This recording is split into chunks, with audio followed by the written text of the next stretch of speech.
This is News Conference Extra with Conan Nolan. Good morning and welcome to News Conference Extra, a special segment of Today in LA Weekend. Kristen Welker is host of Meet the Press, which airs every Sunday morning at 8 o'clock. So, Kristen, every week I think we talk about the war in Iran. It started off a couple of weeks into the 6th month. The president has changed his approach on numerous occasions, I have to ask, on Capitol Hill in Washington, is there any sense as to where this is going? We know the president wants an off-ramp. He's now threatening major economic sanctions. They're already there on that country. This appears to be a war without end. At this point, it does appear that way, Conan. And if you talk to lawmakers on Capitol Hill, they don't see an off-ramp to this war. And that's part of what is creating so many concerns within the Republican Party. President Trump this week, as you say, warning of an economic D-Day. He said, Treasury Secretary Scott Bessent referring to it as maximum economic pressure. But I think you raised the salient point, which is that Iran is already so heavily sanctioned. What exactly is left to sanction, even if you're talking about countries that do business with Iran? Iran sort of shrugged off this threat, and it's not clear what the impact is going to be. It's not clear what the details are, Conan, because President Trump, the Treasury Secretary, were asked about these threats repeatedly, and so far no real specifics have been given to the American public about what the threat entails. And of course it comes as the war is dragging on, getting close to approaching 6 months. Conan, gas prices continue to be stubbornly above $4 a gallon, and it's those types of data points and benchmarks that are so concerning, not just to voters, but to Republicans about what it could mean for their prospects in November. Well, let's talk about that. A year ago, we would have no idea that so many states would be in play for Democrats in the U.S. Senate. This was supposed to be an easy year for Republicans on the Senate side. It was going to be a stretch for them to maintain their majority in the House side. But now you have states such as Texas, where the Democrat, James Talarico, is actually leading. The sense is that we may see, we're looking, I don't know, but there's some sense that this could be a blue wave, and Democrats are hoping, certainly it will be. They're also hoping the Democratic Socialists of America don't somehow harpoon their efforts at capturing both houses. Well, those are the headwinds that Democrats are facing, these deep divisions within the party. In fact, we saw those divisions on display this week in Florida, for example, where Angie Nixon pulled off that stunning upset victory in the Senate primary. She's now facing off against Ashley Moody.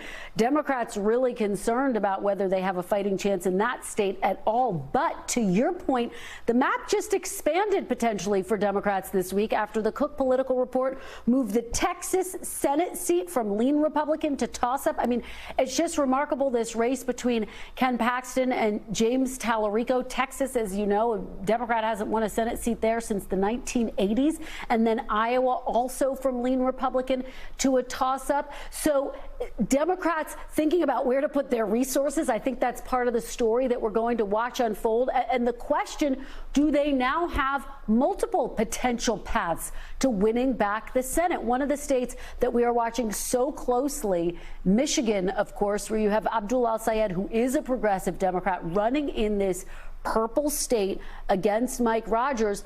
Democrats feeling potentially bullish there as well, because you are seeing a fair amount of energy on the left. It's going to be a big test. What does it look like in a purple state? So all of these races, as you hit the nail on the head, Conan, if you and I were having this discussion just 6 months ago, it would be a very different discussion about what the map looks like. Now Democrats have to figure out where to put their resources and what that strategy is going to look like. And based on my conversations with Republicans, they are increasingly, I am told, concerned not just about these individual states, but about holding on to the Senate altogether. Right. And not helping is the narrative that we're seeing from take the speech by Jon Ossoff, the Senate, the Democratic senator from Georgia running for re-election. He gave a speech recently that set the White House on fire, where he talked about Natalie Harp, this woman who's so close to the president, and just mentioned her by her first name, talked about the president wanting to build his ballroom and take flights on his luxury jet. It struck a nerve, and on top of that, you have the narrative over the USS Abraham Lincoln, home ported in San Diego. Everybody assumes that we take care of our service personnel in a war zone, certainly all the time, but particularly in a combat zone. The narrative coming out that these sailors and Marines and service members are not able to eat properly, I would think that is a true embarrassment to this administration. And even the defense secretary said, well, it's exaggerated. He didn't actually deny that there were problems, which is why we're sending another carrier to essentially to replace it. Yeah, and the conditions are reported to be just horrific above the USS Lincoln. You're absolutely right. And that is becoming yet another mark for the administration that it's grappling with and dealing with amidst all of these different headwinds that it's facing right now. You talked about the comments by Jon Ossoff. Look, if you take all of it together, Conan, it's all a distraction from the #1 issue that voters care about, which is the economy, which is affordability. And so you have all of these other headlines bubbling up, creating challenges for the White House and really taking away from the administration's ability and, quite frankly, from Republicans' ability to stay focused on that singular issue, affordability. That's what Republicans want President Trump to be talking about day after day. And every time he's talking about a different topic, they see that as an opportunity lost. And time is running out. Conan. Who's on the program? We've got a jam-packed show, as always. We're going to be talking to Senator Tim Scott, of course, the senator from the great state of South Carolina, who also happens to be the senator in charge of the Republican efforts to try to hold on to the Senate. He's the head of the NRSC. So we're going to talk to him. What's his strategy? How does he see the state of play? We're also going to talk to Senator Chris Van Hollen, who considers himself to be a progressive. How does he see this divide within the Democratic Party playing out from now until November? A lot to unpack on Sunday, Conan. If it's Sunday, it's Meet the Press. Kristen Welker, thanks for taking the time. Thanks, Conan. Great to be with you.